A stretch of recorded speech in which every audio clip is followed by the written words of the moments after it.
Hey folks, good morning. Time for another short book review, and I'm going to start a series of books today by an author called Guyan Smith, who I only really discovered fairly recently, only this year, who was listed as the godfather of gore and the master of pulp. And he wrote these really fast paced, short, pulpy horror books that are predominantly between 100 and 150 odd pages on average, whereby they eschew all element of character development and focus mainly on action set pieces. Again, books that feel very reminiscent of stuff from the 1950s, like B movies, but with 1970s levels of gore.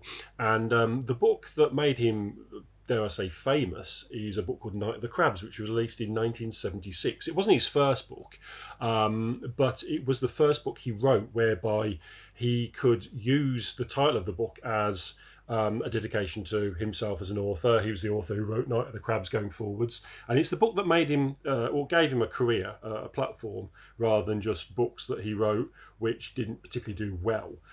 So Night of the Crabs is a really simple book set near Wales, where you have an army of crabs that come out onto the land to attack and kill everyone. It's really as simple as that. You've got this professor called Cliff Davenport, who his nephew goes missing, and he discovers these crabs.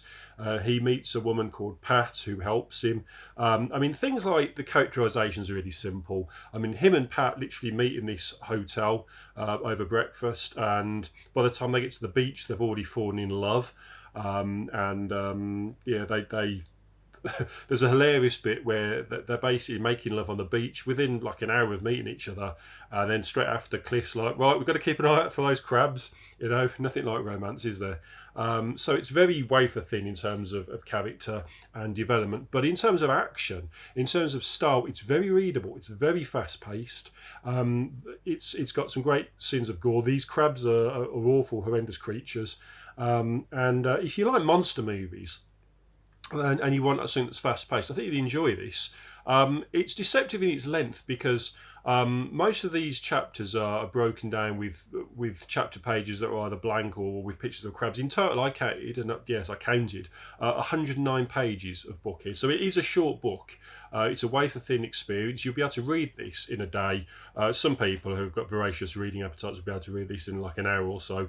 But it is well worth it. It's a good, fun monster sort of book, reminiscent of stuff like Slugs by Sean Hudson, or The Rats by James Herbert. Not as well written or as well put together by any means, but a lot of fun nonetheless, and I really like it.